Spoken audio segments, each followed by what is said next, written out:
Hey everyone, welcome to the webinar. For those of you joining live, thanks for taking time out of your busy day. For those watching the recording, thanks for your interest. We're going to be talking about common challenges small law firms and solos face when solving for marketing, lead generation, business predictability, efficiency gains, trying to ease some of the growing pains that people often encounter. And some intros. My name is Andreas. I am the director of sales at Lawyaw. And yes, that is a picture of me pre-COVID. And I'm pleased to be presenting with our guest, James Gallagher. He is the founder of BestLegalChoice. And I'm going to give him a moment to introduce himself. Yeah, thanks so much, Andreas, and great to be here with you and talk about some really fun things. And I've been doing self-help document preparation for 15 years, and so that really opened the door for being aware of the needs out there as far as primarily family law matters go, but the greater need of just legal services in general. So worked very diligently the last 15 years to just help people connect with attorneys and now helping lawyers really help hone their messaging so that they can identify the correct kind of people or matters that they want to help with, and just build their practice systematically and set them up for scalability in a big way. We are super happy to have you. I'm going to go off camera now. I've seen enough of me. A little housekeeping. Use the chat section to ask any questions that you may have throughout the course of the webinar. There'll be some dedicated time for Q&A at the end. If someone drops something in that seems particularly juicy, might interrupt, and we'll address the comment or the question, but we'll have some time at the end for Q&A. And just a little bit of background. Don't worry, this isn't going to be a salesy presentation, but for people who don't know what Lawyaw is, we're a programmable document workflow software for legal professionals. We're 5 years old. We work with over 1,300 law firms throughout the country.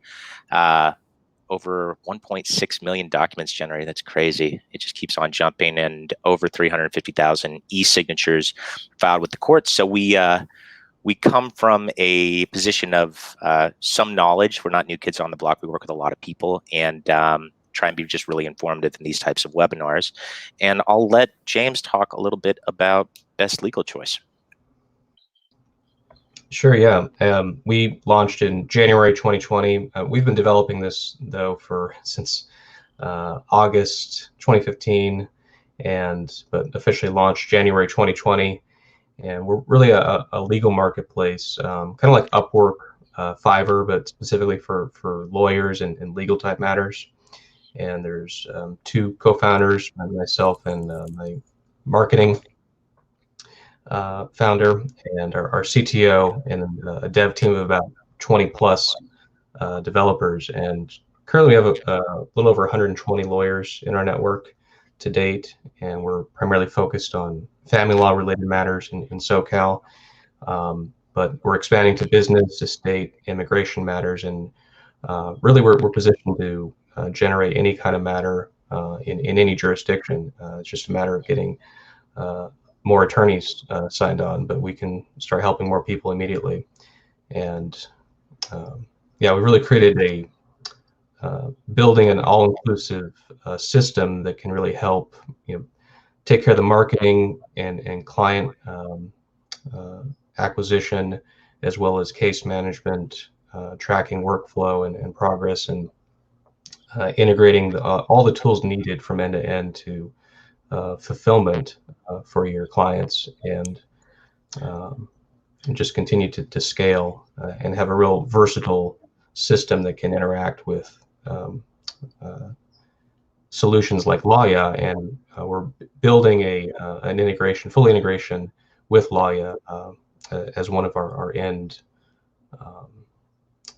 goals. So yeah, we really want to create a lot of good synergy with a technology like Lawyaw.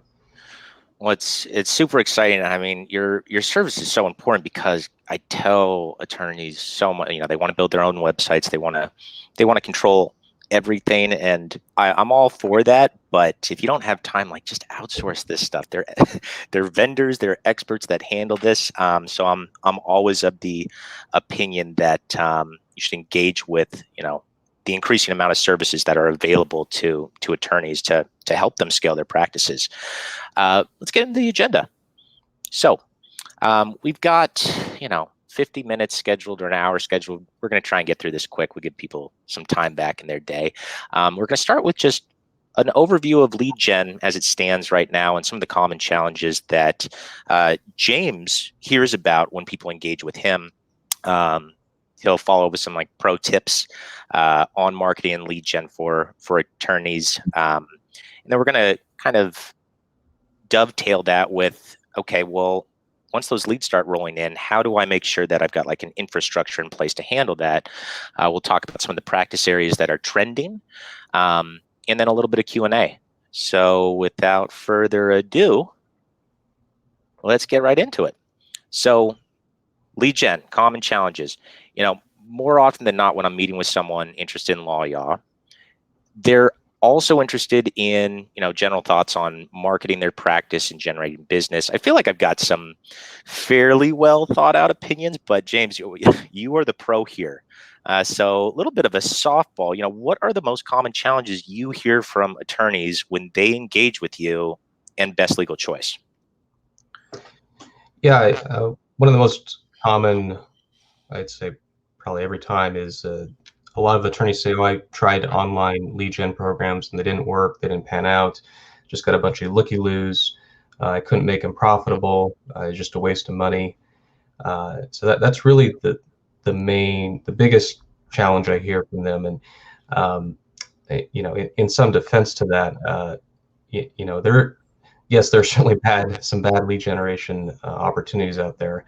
But oftentimes it's not the lead that's defunct. It's really the system or lack of a system that's in place on the lawyer side to really cultivate the lead, to nurture them, to build a rapport and trust, and build confidence in a relationship ultimately with their prospects, to convert them into clients, not just one time, but ongoing, and then open up more referral sources. So that's really that's the real challenge. And it's in some ways, a lot of attorneys don't realize that is the challenge. It took us 6 years to figure that out too. So, but that's really what the biggest challenge is a lack of a system. Yeah, and when we were talking prior to this webinar and we were laying out the flow, this upcoming section, what you just talked about, it really resonated with me, both in my time as a practicing attorney and in my time at Lawyaw. And I thought it was, kind of comforting because these tips ring true regardless of the industry or size of the business. Take us through some of your thoughts on how law firms specifically can better handle lead gen. Sure. Yeah. So we'll go over three core things. So a one-liner, a funnel, and then an irresistible offer. So, and just to preface this, I didn't come up with these things. Marketers much smarter than me, like Dan Henry, Russell Brunson, if you may have heard of him, they've come up with these things for years of trial and error. And really, this is meant to be like a foundation. But there's a lot of depth to these concepts. But this is enough that you can put these techniques to use right now and start increasing your revenue. So that's really the objective here. And so starting out with a one-liner, how to create one. So a one-liner is a concise statement that hooks your ideal client about how you can solve their problem. And this can be used throughout your practice, from introducing yourself to people all the way to selling your services. So this is kind of like a core statement. It's like a mission statement. Really. And this is actually really hard to come up with. So even the best marketers, it's very challenging to come up with this. So don't be discouraged, but really you just want to take time in developing this. And it's never perfect. Perfection's never reached. So there's always room for improvement with this, and you're always going to be refining it once a month, twice a month at least, and it just continues to optimize over time.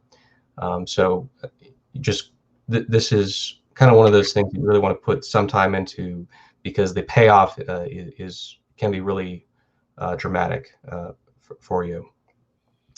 And so starting off, the first part of that is the problem. So begin with the problem, and you want to be as specific as possible about the problem that you're trying to solve. And you want to identify the pain and use the words that your clients use to describe that pain. So that's really critical, because you're really talking their language, and it really resonates with them when they're looking for help. And so, and use as few words as possible, and just keep refining it. So a family law example, this would be, custody battles are extremely costly and frustrating. So it's a custody battle. They're really costly and they're really frustrating. You're really digging in at the pain there. And then going Let me into, know if I need to move the slide along. I can put up all three. next slide, fine. Okay, cool. So that brings us to the solution. So explain your solution. How do you help them? And briefly explain that, and you want to make it sound unique and sound strong. And there's one thing I can't emphasize enough is avoid legalese. So completely remove legalese from your vocabulary when you're talking any kind of advertising, ad copy, or messaging. You want to make it so that anyone can understand what you're saying. And I changed this to for the spelling to be correct. That is driving me nuts, legalese. But totally, No. I totally agree with you. You know, at Lawyaw, we're always thinking about, like, start with the problem. Don't go to the solution immediately. You know, like, overthink the problem, listen to the customers, analyze their specific language, like you were talking about, and avoiding legalese is definitely something that we try to avoid, even when we're talking with attorneys. Mm-hmm. Oh yeah, yeah. It's hard. You know, you're an attorney. This is all you do, and this is how you think, and you forget that when you're talking with the clients, that they're not thinking this way. They're just thinking what my problem is, what my pain is. So. A family law example of this would be, we provide the all-inclusive service to resolve your custody case. So that would be an example of a solution. And next slide would be, and the third is the reward. So explain how resolving your client's problem is going to change their life. So to describe the story, focus on the benefits and results. What does their life look like once you've resolved their problem? What's their dream that they're hoping for? And this is the thing that they badly want. And again, just be specific, be concise. So using the family law example would be, get the maximum amount of uninterrupted quality time with your children and live stress-free from your ex. So bringing it all together, your final one-liner would sound like this. Custody battles are extremely costly and frustrating, so we provide the all-inclusive service to prepare everything you need to resolve your custody case, so you can get the maximum amount of uninterrupted quality time with your children and live stress-free from your ex. That can still be refined more, but it hits all the points. It's short, concise, and it kind of pops. So when you start hearing the rhythm in when you say it, that's how you know you're on the right track. It's nice and tight. Yeah, exactly. And easy. You kind of want to memorize this, so you just throw it out there whenever you're talking with someone, and it'll hook them, or they'll just remember you better. And always focus on benefits rather than features. Features simply explain what your services are. Benefits provide reasons why your clients should hire you. And it's good to focus on the power of threes. So make a list of 3 specific benefits, which will be used throughout your marketing campaigns, your messaging, and so forth. So next slide, please. So what is a funnel? I'm sure Some of you have heard about what this is. Some of you probably have some version of this or have some in place now. But simply put, a funnel is a multi-step process that converts traffic into clients. So, and the funnel really, this is the next evolution of websites and online presence in general. This really is the key to systematically converting clients online and scaling your practice really as large as you want. And it starts with the awareness. So of course, people need to be aware of who you are and your services and what they do. And so you need traffic for that. And of course, we're talking about online traffic here. So how do you reach your audience online? Well, it really comes down to two primary ways. So it's we're doing content like this, webinars, blogs, videos, how-to series, any kind of traffic that's going to create or organic traffic for you, whether on Google search engines or social media. So that's how you can generate traffic for yourself, or you're doing paid ads. But in any case, whatever the traffic source is, you're going to funnel those people to a landing page to capture their contact information to convert them into a lead. And then so you can start automatically following up with them with texts, emails, voicemail drops, calls, calendar appointments to build that nurturing process, to build the rapport, trust, to the point where they are ready to hire you. And as attorneys, of course, you're selling high ticket services here. So the attorney funnel, typically the steps are the same across the board. So it's number one, it's just a landing page to capture contact info. And the next step is a booking page to book a call because you want to talk with them to build rapport and trust. And then 3 is a recorded short webinar where you prime them up and you get them excited to talk with you, answer a lot of the questions that they have. But basically they're closed. They're like 90 to 95% closed even before they talk to you. So then when the step number 4, when they do talk with you on your live call, they're basically ready to go, and you can just lead them to sign here. But that's the general format that works for basically any kind of a attorney legal service that you're offering. And we go into depth on educating and training our attorneys on all these things. There's a lot of structure that goes into each step of this. But once it's set up for you, it's completely scalable. And you can really scale it to whatever you want because, if you're online, it's online 24/7, 365. And everything's recorded ahead of time, and it's very finely tuned. So it's basically it's a machine that can just continuously bring in new clients for you when it's set up correctly. It's so important. I mean, we scrutinize all of our landing pages, all of our forms so much. It's little tweaks. Just little tweaks can make a huge difference. But yeah, especially for big ticket items like legal representation. It doesn't have to be as big ticket as it used to be. We'll get into some of the kind of more limited scope services that attorneys are starting to offer to kind of diversify their revenue streams and create even more predictable, revenue. But this part, meeting the customer, meeting the client where they are, it used to be hand-to-hands and cocktail hours and that sort of thing and referrals. And yeah, that still happens, but you have got to have a digital presence and it's got to be refined. Yeah, refined and scalable, repeatable. It's really the only way to survive, I say, long-term. There's 3 different really kind of funnels. There's the high-ticket funnel. There's a call now funnel, like so it's personal injury type matters, emergency type matters. And then there's a low ticket funnel, which is like $500 or less type of offerings. So, but yeah, definitely, generally it's a high ticket funnel that you're going to be using.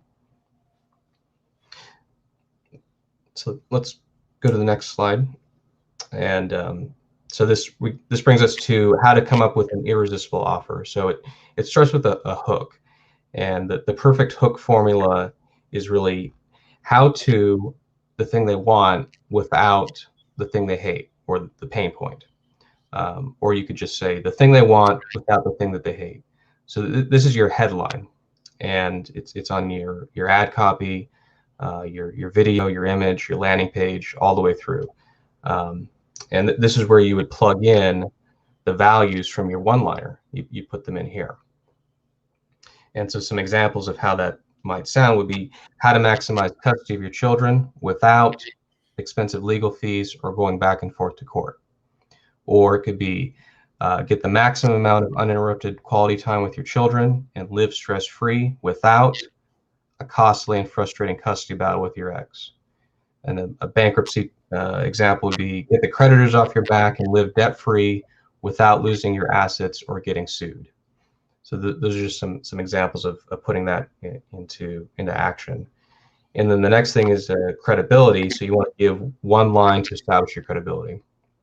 An example being, if I were an attorney, which I'm not, but in this, for example, purpose, my name is James Gallagher. Over the past 15 years of practicing law, I've helped 1,500 clients just like you settle custody battles and save them many hours of court time and thousands of dollars in the process. So just hit them, name, years of practice, the type of matter that you're resolving, and how you help them. Short and sweet is how, when I send emails out to someone who I think might be a good prospect or a good lead.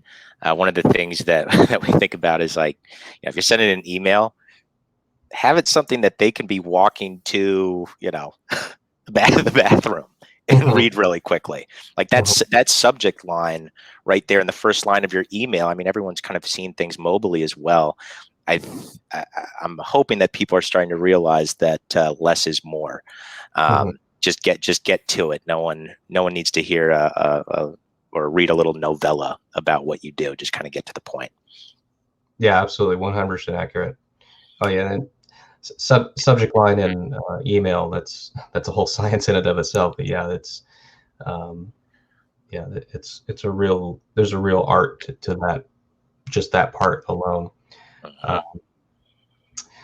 Going on to the story, and this is really the most important part, because stories is what sell. This is how you capture them. This is how you draw them in, and this is how you get them to really listen to the rest of what you want to share with them. And so, tell a compelling 30-second, could be a minute story about a case you've settled.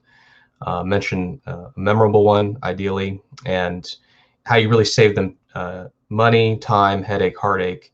And it really hooks them in, but it also shows them how you solved problems in the past, and as opposed to just saying you can solve their problem.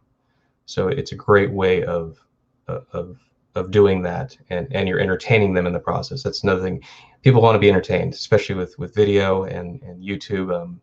We just want people to do it for us or show us how to do it, and so this is a great way to draw them in. And an example would be, so one of our attorneys shared this with me about one of his clients. He had a client whose partner attacked him in his sleep with a knife. Fortunately, he didn't succeed, but right after that, he jumped off a bridge and committed suicide.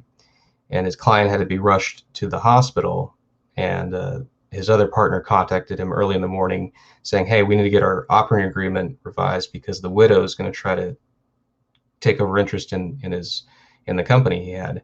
And so he had to scramble and get everything revised, but he was able to do that quickly, and he updated the language and blocked the widow from ever getting control of the company. So that story always stuck with me. So, but tell us what's going on like that. You've got me hooked. Wow. Let's debrief after this. I want a little more information on that. Yeah, crazy. I'm sure you guys have a lot of stories. No. Nope. It depends on the area. I guess when I was practicing, yes, at Lawyaw, no, it's pretty run of the mill. We like to keep it pretty pedestrian. That's a good thing. Yeah. So once you tell a good hooking story, then what you want to do is you want to tie that to your offer. And ideally, you want to mention free or no obligation in presenting the offer, and because people love hearing free, but what you're doing is you're reinforcing to them that there's no risk. So one of the triggers that for people to take action on something is if you can eliminate as much risk as possible, it's going to really help them to take action now when they're right there on your page. And don't call it a free consultation, but use like a strategy session, discovery call, case review, case evaluation. Everyone says free consultation. It's really lost its value at this point. So just call it something else, rename it. And these are some good suggestions that we've seen a much higher conversion with. And then you just guide them through to the next step. And you want to show benefits in like a list format. It's easy to read, it's easy to understand. So just some examples for a list is: I'm going to personally evaluate your entire situation, let you know exactly what your potential outcomes are or could be, let you know exactly what your potential consequences are or could be, your damages, if any, how I can best help you, or if I can't, direct you to someone who can. And then this whole structure, this really outline can be used for your webinar, it can be used for your landing page. So this whole concept of hook, credibility, story, offer, this is the universal structure that you want to use. And then you always want to have a call to action. So the next thing is, whether it's booking a call, whether it's looking forward to the call that they already booked, whatever it is, you're always leading them to the next step through the customer journey. And so just to recap, it's hook, credibility, story, offer. And there's a lot of sales philosophy and technique that goes into each one of these steps. But this, again, gives you a foundation that you can take right now and use to start systematically converting more clients. And so here's your call to action: is do this today. Just take 30 minutes this afternoon, this evening, and just write these out. And done is better than perfect. Perfection's never reached. Just ship it. Just Yeah. ship it. Just ship it. It's gonna be changed as soon as you ship it, anyways. And so just don't waste time, mulling it over. Attorneys are by nature, you want to overanalyze everything, and there is value to that, true in some things. But with something like this, you just want to get it out there, get it done, and just take action. The attorneys that I talk to, the ones that take action, they're the ones that are way ahead of everybody else. And if you put this into practice now, you're going to be leagues ahead of your peers, because hardly anyone in the industry is doing this. So most people don't really know about it. So, it's a really good opportunity to capitalize on doing these things now, because in 5 years, you're going to have a lot more people doing this. So, I really hope that these strategies help, and that you put them to use right now, and just have fun with it. Go ham with it, and it's always going to get better. So just, I hope that this was helpful. Yeah, I mean, it's super, super helpful. And I mean, when I was practicing, and then I was like, okay, am I going to get into sales? It was my classmate in law school who started Lawyaw. And I was just thinking about it. I was like, as an attorney, I was in sales. You're in sales getting clients. You're in sales with the jury. You're in sales, with, everyone's in sales to a certain extent. Mm-hmm.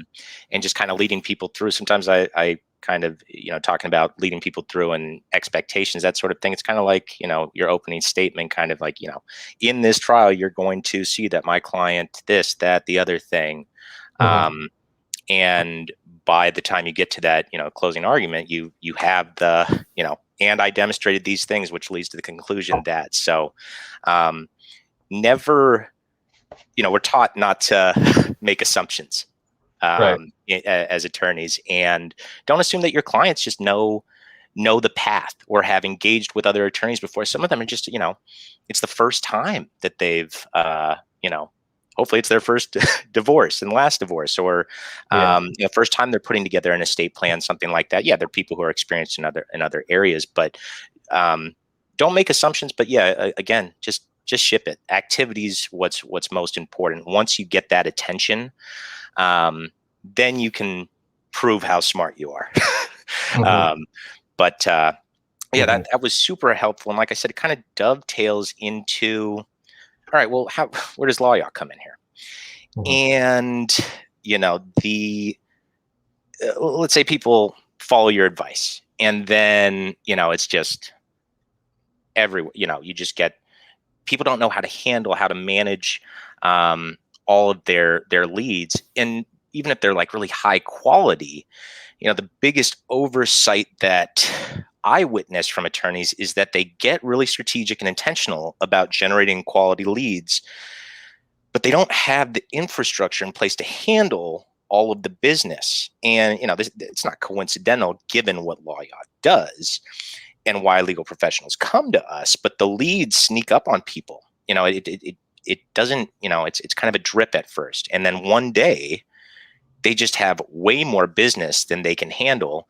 They may be hesitant to hire against all of this demand because hiring it's difficult, it's a pain, it's expensive, and sometimes attorneys they don't know, or they don't feel like they have the time to put scalable processes in place. It's kind of like trying to repair a plane engine mid-flight. But luckily, even if you haven't put in processes in place like firm ones, automating certain parts of your practice isn't as labor intensive as it might seem, and hopefully not as intimidating. You can kind of do it piecemeal. And one of the easiest lifts is automating, a lot of your drafting processes, whether those are forms or Microsoft Word documents. And so what is document automation? I think a lot of things get thrown around, document automation, workflows. Basically it's just foolproofing your document drafting processes. It's identifying, that changeable text in your own documents or forms. And automation can be as simple as just, auto inserting names for a given matter, for each document or form in that matter, or changing pronouns around for someone. It can also be fairly sophisticated, using conditional logic, to programmatically affect the layout and content of a document or a set of documents. But what it all comes down to is just consistency and predictability, which ultimately lays the foundation for a scalable process. One of the nice things is, we were talking about, it can be very sophisticated with all this conditional logic.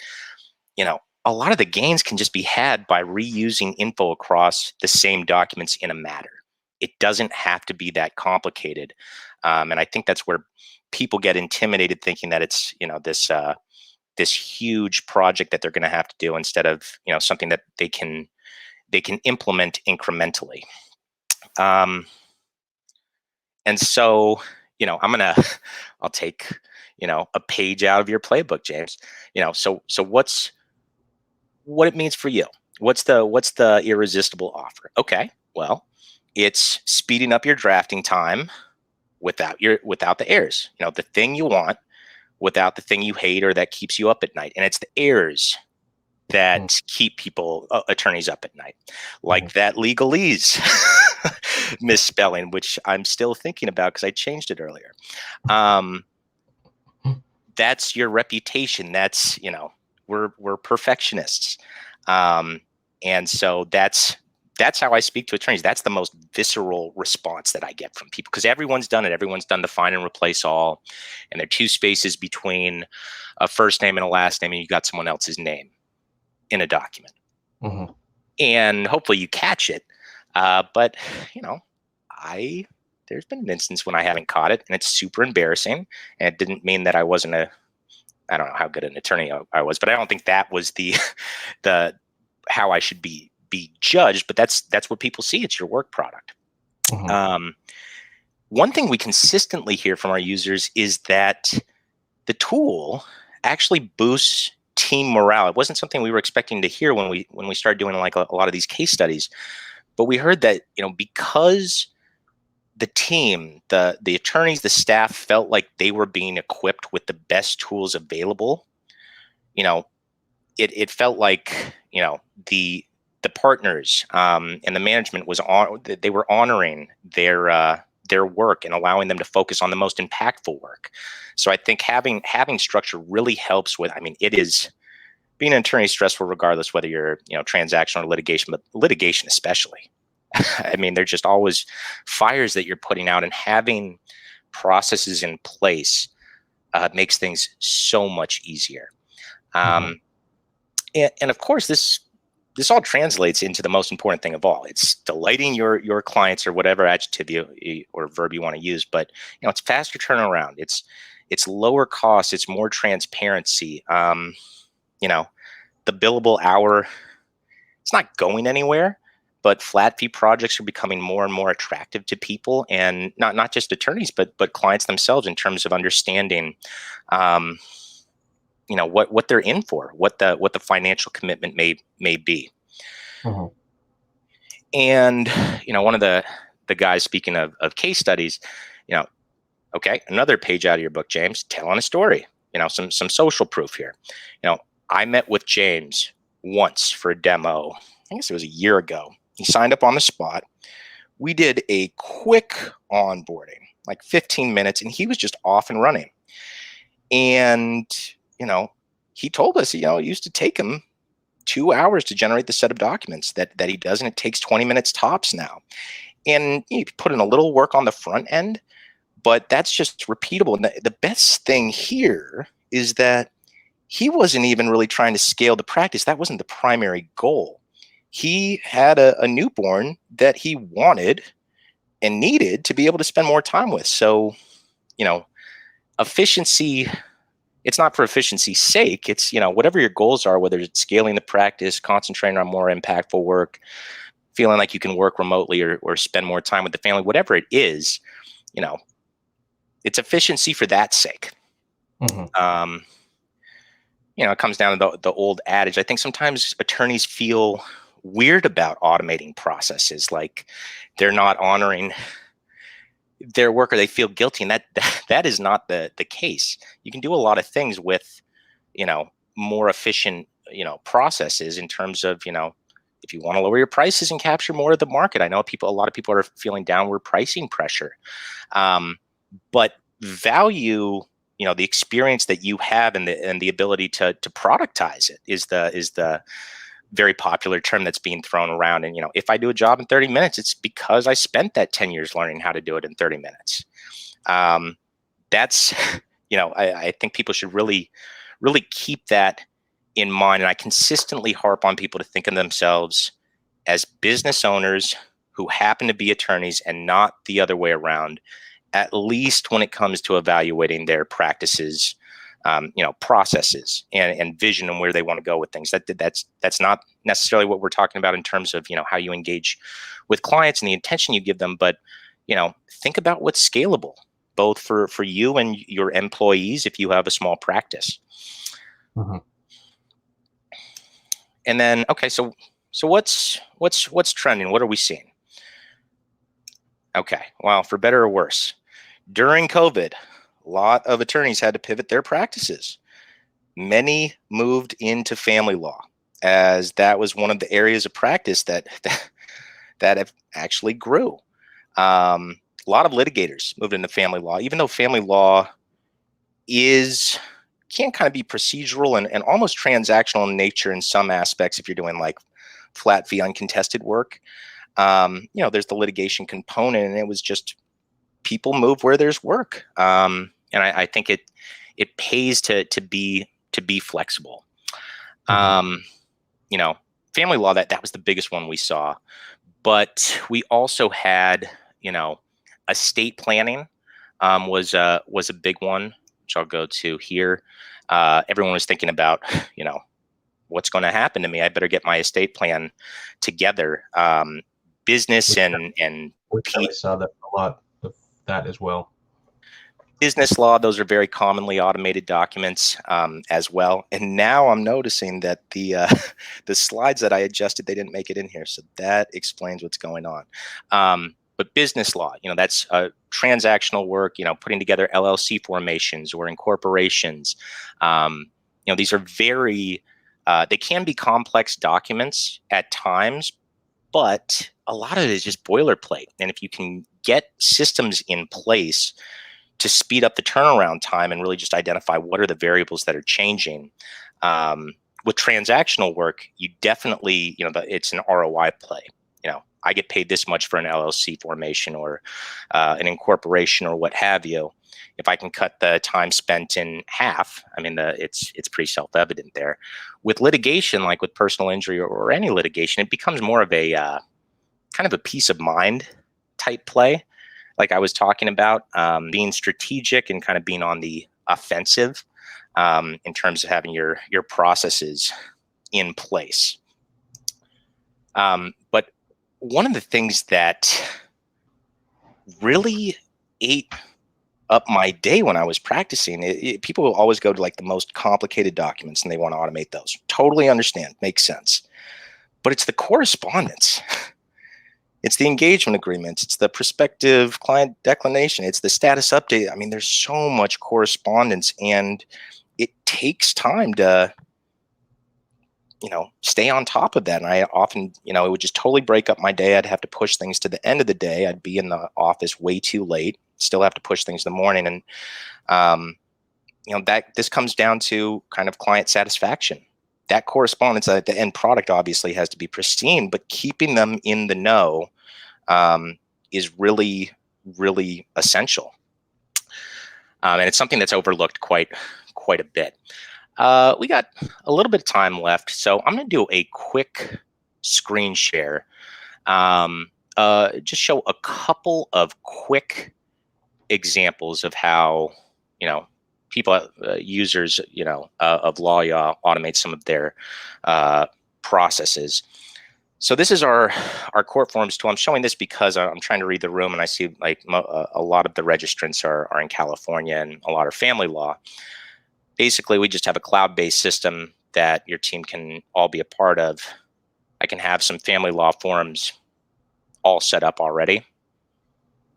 And I can just, when I have a new client, I just say, okay, I'm going to duplicate this form set. I need this whole form set. I'll say this is the Art Vandelay solution.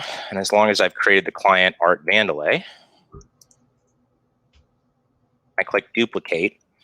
I've got my set of forms duplicated. I can still come in and add or remove forms that may or may not be appropriate, or add attachments. But when I click go to populate, my information's in there. My client's information, to the extent we've entered it, is going to be in there. Let's just say you probably have a bunch of people going to Stanley Mosque. In the courthouse, click go to drafting. I've got some preset edits in there already. I've pre-checked some boxes. Every family law attorney uses some iteration of this language. So just kind of figuring out the stuff that just amounts to busy work. And this is where people make mistakes. This is where, you're doing this day in, day out, and, there's a typo that gets through, or you forget to check a box and the form gets sent back to you. E-sign tool is really helpful. I wanted to show this, and I'll drop a video in the chat. I think, where the platform is really going, is, we were talking about the automation of Microsoft Word documents. And let's say that I have, an estate plan that I want to put together. I have like a new client package. I don't want to do just the fee agreement. I want to do the client homework and the letter of representation as well. Or, I want to do this entire package all at once. That doesn't mean that we're going to be automating 100% of this set, but what we're going to be doing is just identifying the information that's, present throughout these documents, and making it really easy and predictable to fill this in, especially not just for the attorney themselves. If it's a solo, absolutely, but this allows you to hire, staff really confidently. A lot of people come to us and they say, we want to hire someone, but we're looking for someone in this area with this practice area experience, this geography and this practice area experience. And if you've got workflows like this, you can hire someone who's remote and who may not have, estate planning experience, but they're really sharp and willing to learn and can follow a workflow. And once these are set up, instead of going through and doing the save as and find and replace all and copy and paste and changing the formatting around and renumbering everything, you can just start turning these documents around in a fraction of the time. Kind of seeing where things change. I've got this programmatically set up so if there are only 2 children, the and will go up here. If there are no children, this whole section disappears, and executor comes up, and this is number 2. And this is the kind of work that, some attorneys, they feel guilty about automating it, and they shouldn't. There is a cognitive load to having to, do all this tedious work. And it's not really helpful for your client either. And it doesn't help to overbill them for this stuff if you can automate it. And so I told you this wasn't going to be salesy, but just kind of understanding how some of these tools can be used to and leveraged to your benefit is really, really helpful. And we're starting to see kind of a sea change in how attorneys are interacting with and leveraging technology. And so I'll stop sharing my screen again. We'll just go back to, stop sharing this, disable screen sharing. So we'll just go back to our commonly automated documents. But I mean, that kind of finishes us out. We'll open it up for Q&A. But I hope this was helpful. If anyone has any questions, they can drop them in the chat section. Any did you have any parting thoughts, James? I mean, just emphasize don't be afraid of technology. There's so many. We're just seeing scratching the surface about what can happen, and I see any attorney that's not implementing these tools into their practice now, they're just going to get left behind, and it's going to be much harder to build something from those who are really going to have a monopoly on some of these things 10 years from now. Yeah, it's starting to move more quickly, and people really should, what I would recommend is just start exploring a little bit. You don't have to pull the trigger on anything, but there are a lot of people out there who are really knowledgeable, attorneys who have shifted into, I'm not talking about myself, other attorneys who have, shifted into some of these other kind of vendor-like situations, and they want to help. And I try and be as objective and pragmatic as possible when I'm talking to people. And I know there are tons of people out there like me, so I think people should go through the process of scheduling a demo with someone, just seeing what's out there, asking for recommendations with no you don't have to be ready to buy anything, but at least start to educate yourself and equip yourself with some context as to what might be out there and what could be helpful to your specific practice. Yeah, absolutely. Get your feet wet get your feet. Yeah, just. What would you say? Go ham. Go ham. Just test things.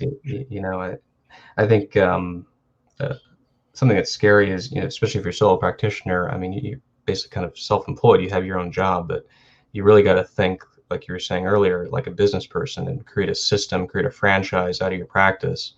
And if you're not, your practice shouldn't own you. You own your practice. You're not. You're working. You're working on building something that can run without you. Ultimately, that ought to be your goal. I couldn't agree more. Well, I'll stay on a little bit longer if anyone has any questions. But we appreciate your time, and please feel free to contact either James or myself to discuss anything. It doesn't have to be Lawyaw or Best Legal Choice. If you just want to talk about your firm and ways you think you could improve that are outside the scope of what we discussed, we genuinely like talking about this stuff.